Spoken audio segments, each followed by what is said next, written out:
Сиздер билесиздерби, Барболдо лаборанттар эмне жумуш кыларын? Мисалы мен Малабаева Разия Барбол фабрикасында лаборант кызматкери болуп иштеймин. Кана эмесе лабораториялык анализдер кандай текшерилет десеңиздер, жүрүңүздөр көргөзүп берем. Биз бунун майлуулугун текшерип атабыз.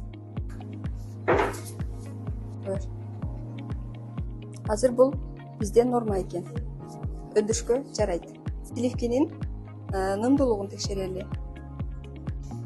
Бул сеш аппаратыбызда 130 градуста 40 минутада кандай нымдуулукта болуп калганын көрөбүз.